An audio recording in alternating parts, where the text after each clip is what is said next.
bisa lihat anak di rumah, sekolah di rumah, ya kenapa sih kita marah? Kenapa Gitu kita kan? marah?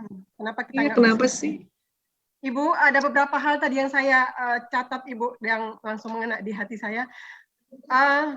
Bu Aisyah tadi menyampaikan bahwa kalau jantung seseorang itu baik, maka baik juga perilakunya. Ya, Demikian itu kata Nabi ya. ya, kalau jantung seseorang itu buruk, maka buruk juga perilakunya. Dan satu hal lagi buat para orang tua, hindari dan stop memberikan label pada anak-anak kita. Karena itu akan membentuk citra diri pada anak kita.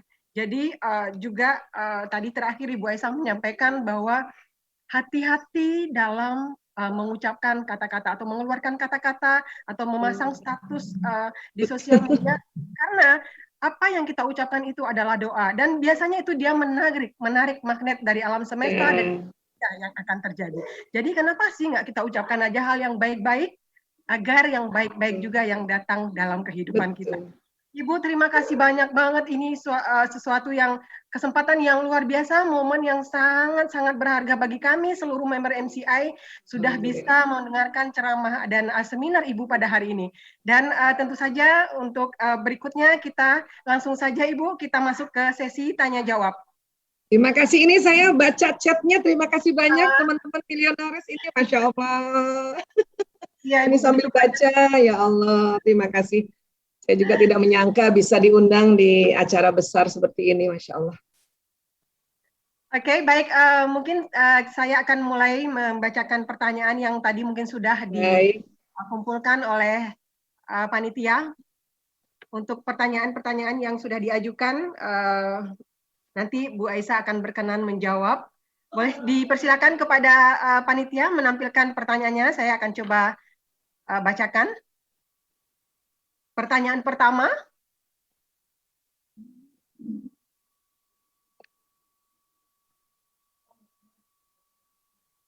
Apakah sudah ada pertanyaan yang masuk?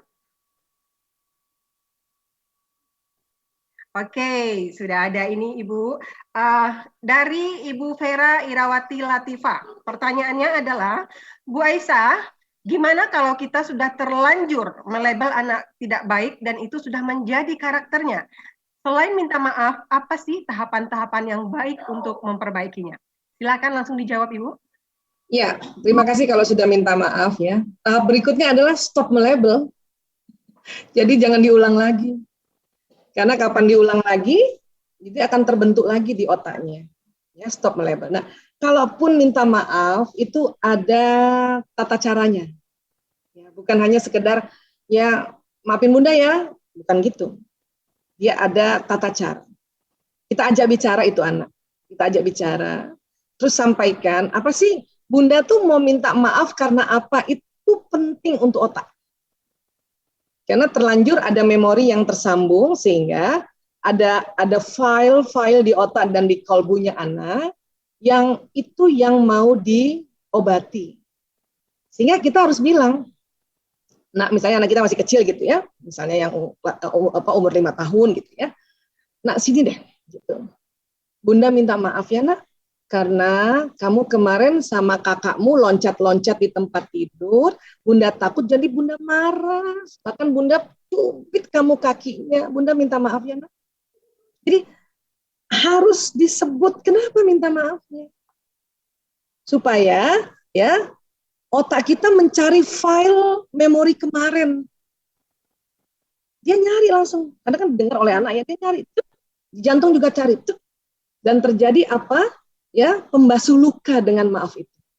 Memang memorinya nggak bisa lupa, cuman karena sudah minta maaf, ada mekanisme hormonal dan sambungan otak lain yang baru yang membuat memori itu terobati.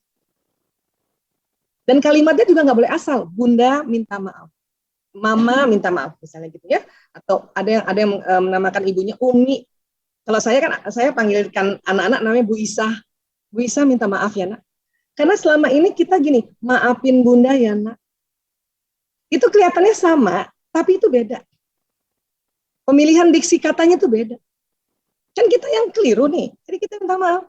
Ibu Isa minta maaf ya nak. Kemarin Ibu Isa terlalu keras ngomongnya, karena Ibu Isa ketakutan kemarin itu, misalnya gitu. Ya, jadi ini latihan juga cara minta maaf dan harus yang serius. Tanda keseriusannya adalah menyebutkan apa peristiwanya.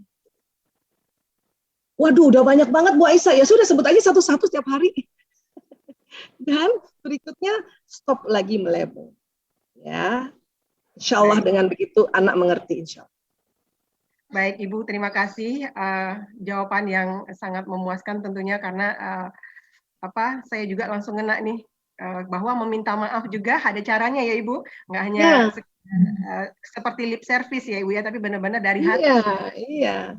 Dan anak belajar gini Mbak Yesi, anak belajar gini, ibuku saja yang melahirkan aku, dia buat hilaf, dia minta maaf, maka aku pun juga begitu. Iya. Jadi akan terduplikasi ya Ibu ya. Tentu, kan keteladanan kan. Jadi kalau yang masih ngapain minta maaf sama anak, dia kan anak gue, itu sayang banget, itu rugi banget. Oke, Ibu, pertanyaan pertama sudah dijawab dengan luar biasa. Saya lanjut Ibu ke pertanyaan berikutnya. Baik, silakan. Untuk pertanyaan kedua dari Raihan Fadilah, Bapak atau Ibu, ini Bapak kayaknya ya, Raihan Fadilah. Pertanyaannya adalah, sudah salah ngomong sama anak, bagaimana sikap kita setelah sekian lama sudah salah ngomong Bu Dokter, supaya yang sudah terlanjur diomongkan tidak akan terjadi pada anak? Tadi hampir mirip ya seperti tadi ya. Cuman kalau yang sudah lama banget, tergantung anaknya sudah remaja apa belum, atau sudah dewasa apa belum. Ya, nah, kalau anaknya perempuan, ya kalau mau bicara sama anak perempuan, cerita-cerita pengalaman itu, ya kita harus ngerti keinginan perempuan. Apa sih? Misalnya kita tanya nih, seorang ayah tanya sama anak perempuannya, nah apa yang kamu nggak suka terhadap ayah? Misalnya gitu ya. Terus anaknya cerita, aku nggak suka kalau ayah begini-begini. Nah, pada saat anak perempuan itu ngomong, tolong lihat wajahnya. Karena anak perempuan senang dilihat mukanya, umur berapapun. Bunda juga gitu, tanya sama anaknya. Saya biasanya kalau hari milad saya tuh, saya introspeksi diri, saya tanya satu-satu sama anak saya. Ya, apa sih yang kurang nih ibu nih? Saya nggak bilang apa yang salah, karena orang tua tuh nggak salah. Orang tua tuh kurang tahu, kurang ngerti. Karena kalau kurang kan bisa diisi. Kalau salah nanti kita salahkan Tuhan. Ibu apa yang kurang ya nak? Oh ngomonglah tuh anak perempuan saya. Ibu gini, ibu terlalu begini. Nah waktu dia ngomong kita harus liatin mukanya. Anak perempuan kalau diliatin mukanya itu dia terobati. Ya, nah, laki-laki lain. Kalau laki-laki dia lebih senang diajak bicara serius-serius gini sambil makan. Pantang nasihati anak laki dalam keadaan anak laki-laki lapar, haus, ngantuk. Itu kuncinya. Jadi buat bapak-bapak, ajak aja anak laki-lakinya pergi makan. Ya, mungkin karena sekarang pandemi ya sudah beli makanan, ngomong berdua, gitu. Ya, nggak usah setiap hari juga sih, ya nggak usah setiap hari karena kan pengakuan dosa juga nggak usah setiap hari kan gitu ya. Gitu. Kalau saya biasanya pas milad saya tuh banyak banget. Makanya saya kalau milad saya minta libur. Biasanya minta libur paling nggak setengah hari ya karena itu banyak. Karena anak saya 5 Mbak Yesi, 4 laki 1 perempuan. Saya nanya satu-satu kan lumayan, sejam 5 jam. Ya, apalagi tanya suami, apa sih saya yang kurang? Itu lebih banyak lagi tuh. Dia cerita, langsung panik, banyak banget. Insya Allah. Jadi kayak gitu kuncinya ya. Jadi kan yang perlu kita belajar kunci untuk membuka pintu hatinya anak ini. Ya. Oke, baik Ibu. Terima kasih untuk jawaban di pertanyaan kedua. Berikutnya kita lanjut ke pertanyaan ketiga.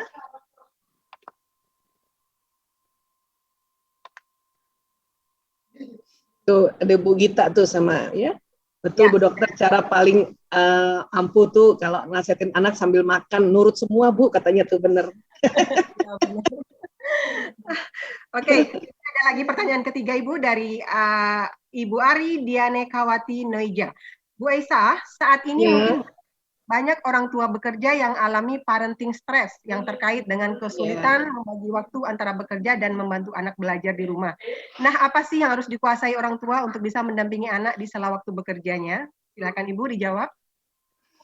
Satu ya, kalau ibu-ibu yang kerja ya, kalau ibu-ibu ya, kalau ayah kan lain ya. Kalau ibu-ibu yang kerja ya sadari aja, ada namanya first thing first, ya. Nah, first thing first-nya orang tua yang ibu itu kan memang suami, anak, baru pekerjaan lain. Itu aja sadarin dulu gitu. Supaya kita ya memaafkan diri kita. Karena kadang-kadang kita kebalik.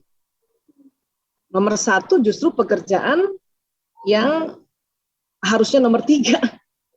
Itu yang keliru nanti, otak sebagai ibu denial. Karena otak perempuan yang sebagai ibu disetting oleh Allah, urutannya itu adalah ya setelah Tuhan ya, setelah Allah dan Nabi, suami, anak, orang tua, kalau masih ada orang tua, baru yang lain-lainnya. Itu settingan otak perempuan loh. Kapan kita rubah, cilaka. Otaknya kacau. Hormonnya kacau. Makanya stres sendiri. Jadi kalau saya ditanya gimana caranya, betulin dulu settingannya. Karena dengan betulin settingannya, ya Allah, ya Engkau segalanya. Ya Allah, berikutnya karena saya istri, ya berikutnya adalah suami. Dan karena saya ibu, berikutnya adalah anak saya. Karena orang tua saya masih ada, berikutnya adalah orang tua saya. Barulah muamalah yang lain. Udah ngomong kayak gitu nanti, itu insya Allah Allah kasih petunjuk bagaimana caranya ngatur kerjaan. Jadi kalau saya ditanya, betulin dulu settingannya. Karena ini pikiran sama perasaan ini harus dibetulin settingannya. Kalau udah betul settingannya, maka perangkat-perangkat perempuan di otaknya ini, ya, karena ada di tengah tuh, perempuan di tengah itu namanya corpus callosum, dia agak melengkung kayak gini, itu Allah sudah kasih lebih tebal, 30% dari laki-laki. Ini yang membuat kita bisa multitasking. Anak-anak ngerti kok kalau diajarin, sayang, bunda, kerja dulu ya, please, 3 jam ada rapat. Ya, gitu. Nanti habis itu kita main. Tapi kalau kita memang bilang bahwa habis itu kita main, betul-betul harus main dong. Supaya anak menanti waktu bermain yang dijanjikan oleh ibunya itu. Dia menanti. Bayangin anak kecil menanti 3 jam. Masa kita mau haknya dia kita habiskan lagi, kita tidak memenuhinya, kelewatan banget. Makanya sekali lagi bukan berarti kita nggak boleh kerja ya, tapi betulin settingannya ini. Saya juga perempuan bekerja, tapi saya sejak sekitar tahun 99 ya, saya belajar untuk membetulkan mind setting yang selama ini keliru. Saya dulu gitu juga. Nomor 1 karena tugas saya sebagai dokter narkoba itu duluan. Bahaya tuh, otak langsung marah ini. Sebagai ibu nih otak ini marah. Sebagai istri otak ini dia denial, batang otak denial. Malah kacau balos kerjaannya. Nah, tahun 99, walaupun kita tahu ya di dalam agama diajarkan luruskan niat. Ya. Nah, kemudian tahun 99 terkuaklah tentang apa yang terjadi kalau kita betulin settingan otak kita. Disitulah saya mulai men-setting. Saya kan menikah 92 ya. 92 sampai 99 ya. Saya mulai kerja tahun 96, 99 kacau otak saya. Kacau. 99 setting. Akhirnya apa? Dimudahkan oleh Allah. Ini contoh saja ya, mudah-mudahan menjadi ilustrasi ya. Dengan saya setting bahwa urutannya yang betul itu ya, Allah dan Rasul, suami, anak, orang tua, bawa pekerjaan, maka saya dimudahkan kemana-mana rumah sakit yang saya kerja, boleh bawa anak 5. Saya kerja di Rumah Sakit Harum, saya kerja di Rumah Sakit Pondok Indah, saya kerja di Rumah Sakit Bayangkara. Karena saya men-setting itu.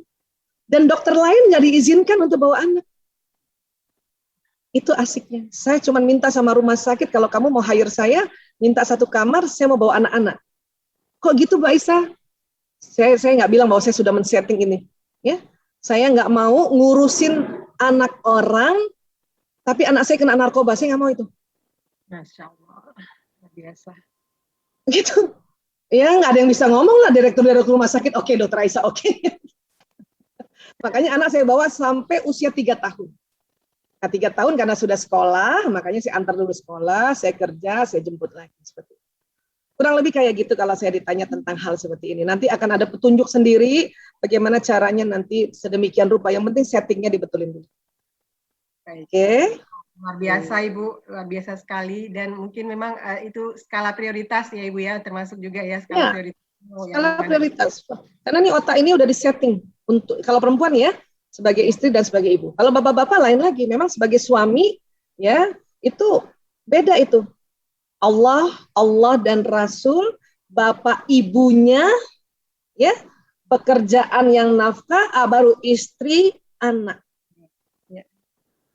Itu bedanya. Luar biasa ilmunya. Oke Ibu, saya rasa jawabannya sangat-sangat memuaskan dan tentunya tadi yang bertanya sudah sangat bisa dimengerti dan dipahami apa yang tadi sudah dijelaskan dan dijawab sama Ibu Dr. Aisyah. Dan berikutnya mungkin kita masih ada beberapa pertanyaan lagi. Kita berlanjut ke pertanyaan berikutnya. Silakan. Nah, ini dia Bu dari Bapak Tony Yansen. Bu, untuk mengaturnya, emosinya dulu yang diatur atau energinya dulu? Apa yang perlu dilakukan? Begitu Ibu pertanyaannya. Bisa berbarengan. Ya. Karena pada saat emosi naik ke atas, otomatis energi juga naik. Pada saat kita merilekskan batang otak atau dengan tadi teknik yang paling gampang adalah tarik nafas dalam, ya, kemudian kita visualisasi naik tangga emosi, frekuensi naik di tubuh kita. Kenapa? Karena oksigen kita tarik. Ya, oksigen kita tarik. Apalagi misalnya, ya kita juga karena gini, kalau kita pada saat memanage emosi itu butuh air. Ya sudah kita minum. Dan kemudian kita punya bioglas, ya polarisasi dulu kan, putar dulu air itu di botol itu, ya kita minum. Karena dia akan sangat-sangat ya membantu ya tubuh ini untuk menaikkan level emosi tadi. Jadi dia bersamaan kita naik ke courageous itu frekuensi udah 200. Naik lagi ke atas dengan teknik-teknik men-setting ke, atau kemudian kita self healing ke, atau kemudian kita doa, dia naik ke ya acceptance 350 Hz. Naik lagi ke peace, damai, itu udah bisa sekitar 500-600 Hz gitu.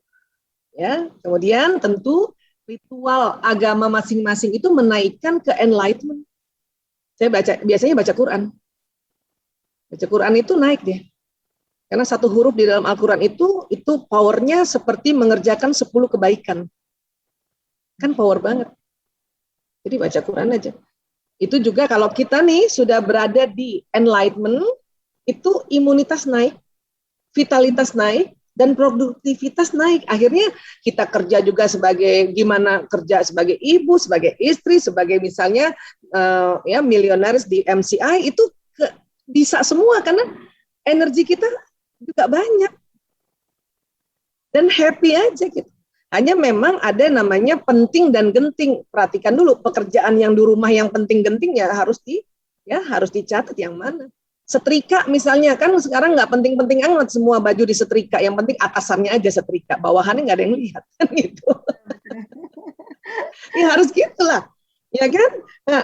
Masa kalau saya memang nggak bisa masak ya udah saya bilang sama anak kita pesen aja yuk, yang mana yang kamu suka yang gitu. Atau telepon adik sepupu, biasanya saya telepon adik sepupu, masakin ini dong gitu.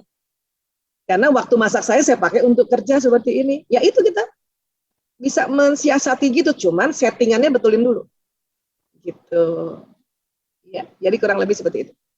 Oke, terima kasih untuk jawaban yang pertanyaan Bapak Tony Yansen. Dan berikutnya kita lanjut ke pertanyaan selanjutnya. Dari Ibu Hasnal Malika. Selamat siang Bu Dokter. Ya. Bagaimana sebaiknya menghadapi anak-anak yang suka bertengkar, adik dan kakak? Ada yang bilang kalau mereka bertengkar dibiarin aja, karena kalau dibela salah satu akan ada dampak negatif terhadap salah satunya. Tapi sebagai ibu biasanya lebih membela yang lebih kecil, walaupun pada akhirnya jika keduanya diberi nasihat dan diberitahu siapa yang salah. Setiap hari selalu berhadapan dengan kondisi seperti ini yang bikin bad mood, apalagi sekarang sering di rumah atau daring. Silakan Ibu untuk dijawab. Iya, Ibu Hasnal. Di dalam teori psikologi itu ada namanya sibling rivalry, ya, persaingan antar saudara kandung. Itu memang ada. Jadi bukan di rumahnya Bu Hasnal aja. Rumah saya apalagi anaknya 5.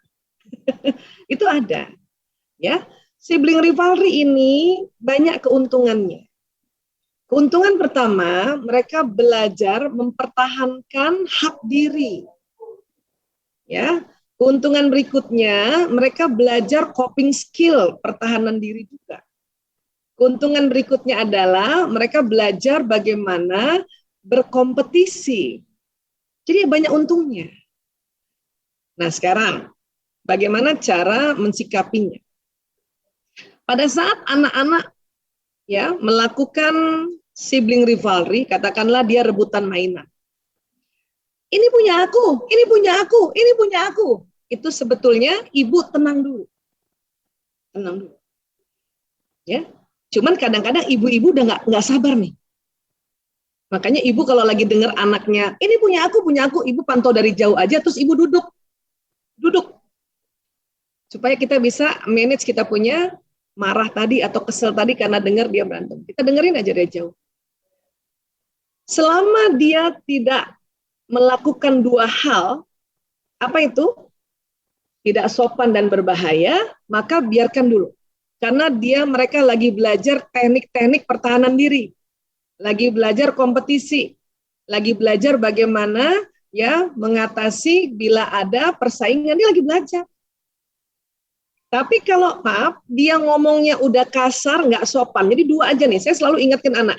Pokoknya nak, cuman ada dua hal yang bikin ibu langsung ngomong atau intervensi istilah saya. Nggak sopan sama bahaya. Supaya anak nggak capek-capek, supaya anak nggak bingung, dua aja. Jadi kalau saya sudah, ya misalnya dia ngomong, maaf, dia ngomong kalimat yang buruk, baru saya, boleh bersaing, tapi yang santun ngomongnya, gitu. Atau udah memulai memukul, saya pegang tangannya, nah kita juga harus sigap ya. Boleh bersaing, tapi tidak memukul. Itu memang latihan. Memang nggak bisa sekali, Bun. Dia berkali-kali supaya terjadi ya pengendapan memori di otak tentang prinsip-prinsip atau peraturan-peraturan itu berkali-kali. Nanti kalau dia sudah besar ya, SMA aja udah, alhamdulillah udah nggak ada lagi sibling rivalry-nya, tidak terlalu berat. Ya. Mereka memang lagi belajar untuk itu karena kalau belum apa-apa kita intervensi, nanti anak tidak tangguh. Apalagi kalau misalnya kita belain adik ya, belain adik, kakak kasihan nanti. Kakak. Nanti ya, jadi setelah dua tadi tidak sopan atau berbahaya, barulah kita ajak sini. Ceritain dulu deh. Tadi kenapa sih? Tanya kakak, tanya adik. Terus suruh mereka juga yang cari jalan keluarnya ya saudara. Sekarang menurut kakak, adik benar nggak? Kita tuh jadinya facilitator. Itu latihan. Ya, menurut adik kakak benar nggak? Benar sih. Aku yang salah. Maafin aku ya kak. Mereka udah terjadi proses memaafkan, forgiveness. Terima kasih ya dek. Kak gimana kak? Terima nggak maafnya adek? Ya, ya gitu deh. Gitu ya. Kita hargai dong kakak. Kakak barangkali belum move on. Karena kesel, karena itu barangnya kakak. Dan dia ngaku-ngaku kan sering tuh. Adek ngaku-ngaku barangnya kakak. Ya kan? Ya, jadi ya udah gitu aja kita. Dan itu menyenangkan. Itulah salah satu teknik parenting. Ya. Kurang lebih kayak gitu Mbak Yesi, mudah-mudahan bisa terjawab. Biasa jawabannya, dan saya juga banyak banget belajar hari ini Ibu. Dan masih ada pertanyaan sepertinya, karena saya yakin nih sudah begitu banyak banget yang sudah ngelis pertanyaan, karena materinya sangat dahsyat Ibu. Jadi apalagi para Masya Allah, alhamdulillah. ibu-ibu nih ya yang hari ini merasakan kayak pengakuan dosa nih Bu, banyak sepertinya ya. Alhamdulillah, itu langkah sangat bagus ya. Ya. Kita mengaku. Baik, silakan untuk pertanyaan berikutnya. Nah, ini dari Ibu Sita Hamala. Assalamualaikum. bagaimana seandainya kita kesal terhadap suami, kemarahan dan kekecewaan sering terlampiaskan ke anak. Apa itu juga mempengaruhi perkembangan anak? Bagaimana cara mengatasinya? Iya, Silakan, Ibu. ya, saya mengerti ya. Saya juga, kan saya istri juga ya. Ngerti banget kalau ibu-ibu kesel sama suami itu ngerti banget. Ya. Nah, kenapa sih keselnya? Biasanya karena kita berbeda. Cara berpikir perempuan sama berpikir laki-laki beda. Watak suami istri itu beda loh. Dan selalu bersilang. Ya. Kalau suaminya yang hasrat mengatur, istrinya yang damai, yang ikut aja. Atau kebalikannya, istrinya yang mengatur, suaminya yang ikut aja. Kalau istrinya yang hasratnya sempurna, apa-apa mau rapi, suaminya yang spontan, yang apa-apa, yang cepat, jadi berantakan, atau kebalikannya. Gitu. Jadi karena perbedaan ini, makanya sering terjadi konflik. Ya. Tapi jangan salah, habis konflik itu kita langsung ada rasa naik lagi levelnya, menerima lagi setelah proses maaf-memaafkan. Jadi ini hal yang sangat-sangat wajar asal kita jembatani dengan pengetahuan. Saya juga dulu ya Mbak Yesi kesel tuh kalau misalnya SMS panjang lebar sama suami cuma dijawab oka, itu aja udah kesel. Iya, iya. Belum ya ini atau cuma inisialnya Ibu ya. Iya, atau di read doang nggak dibalas padahal status online itu aja bikin kesel loh. Ya, ini belum lagi soal mungkin dia chatting sama perempuan lain, belum lagi kayak gitu. Masih kayak gitu aja perempuan itu kesel karena kita berharap istri itu suami itu menomorsatukan kita gitu. Itu. Nah, tapi setelah saya tahu ya ini lagi tadi saya katakan jembatani dengan ilmu pengetahuan. Setelah saya tahu tahun 2006 bahwa memang perempuan kalau ngomong per hari itu banyak, antara 16.000 sampai 24.000, dan laki-laki hanya 5.000 sampai 9.000 kata, maka saya memahami kenapa laki-laki kalau jawab WA, SMS cuma O sama K doang. Gitu. Dan nggak perlu lagi marah soal kayak gitu, buang waktu. Ya. Nah, cuman kalau laki-laki kalau agak pagi dan siang dia agak panjang. Misalnya ya dia akan panjang misalnya